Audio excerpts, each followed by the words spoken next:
Halo, Assalamualaikum warahmatullahi wabarakatuh. Perkenalkan, nama saya Jesse Septiora. Saya dari SMA Negeri 10 Padang, kelas 11 IPS 1. Saya di sini akan membahas proses masuk dan berkembangnya agama Buddha, Hindu, dan Islam yang ada di Indonesia. Baiklah, pertama-tama saya akan membahas tentang agama Hindu.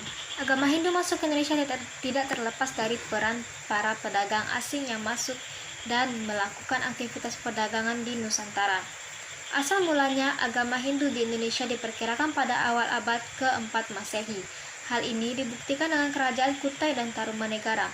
Peralihan prasejarah menjadi zaman sejarah di Indonesia terjadi pada saat masuknya agama Hindu yang berasal dari India.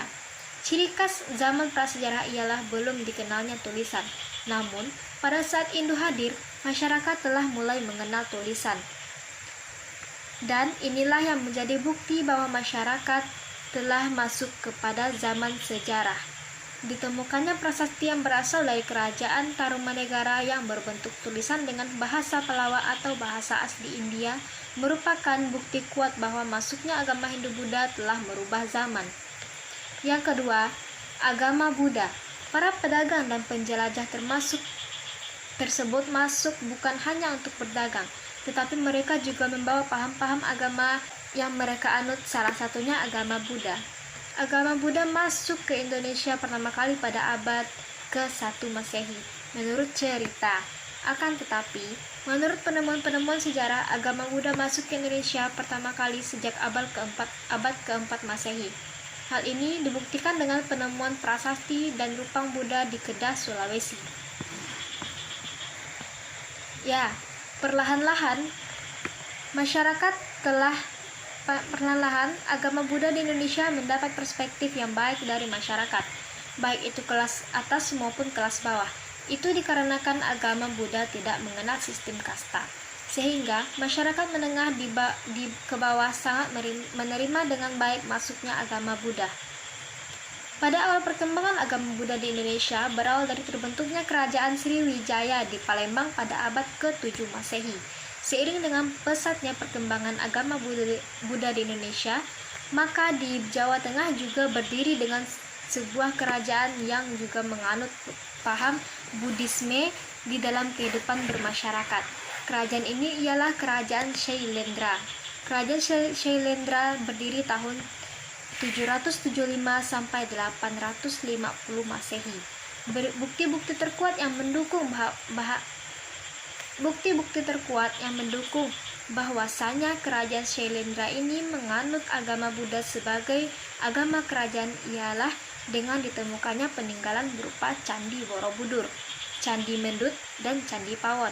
Setelah itu, pada tahun 1292 Masehi, berdiri kerajaan Majapahit yang juga menganut paham Buddhisme di dalam masyarakatnya.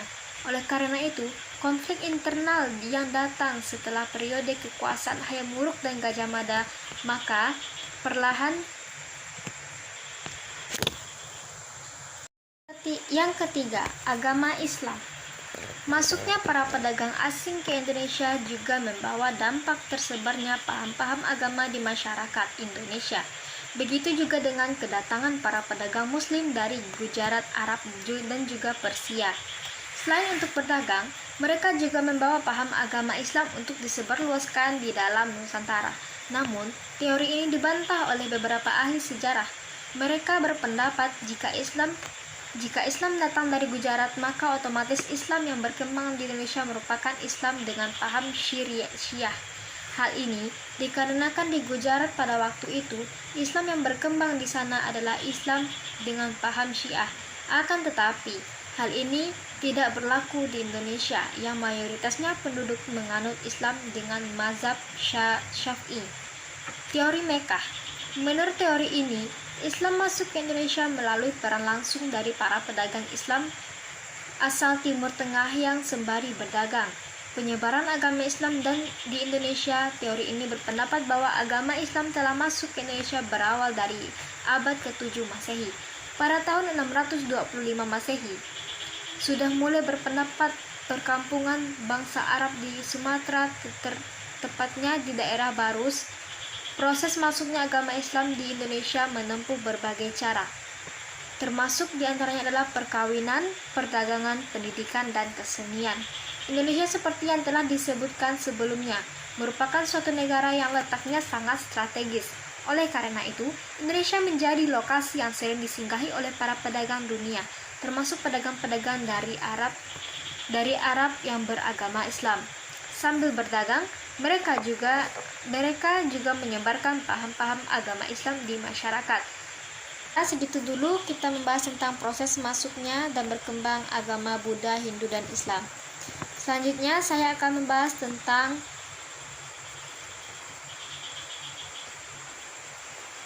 pengaruh agama Hindu, Buddha, dan Islam di Indonesia. Pengaruhnya terbagi menjadi 5 bidang keagamaan. Telah berkembangnya kepercayaan yang berupa pemujaan terhadap roh nenek moyang di Indonesia. Bidang kedua yaitu politik. Lahirnya kerajaan-kerajaan Indonesia seperti Kutai Tarumanegara, Sriwijaya, dan kerajaan bercorak Hindu-Buddha lainnya. Bidang sosial.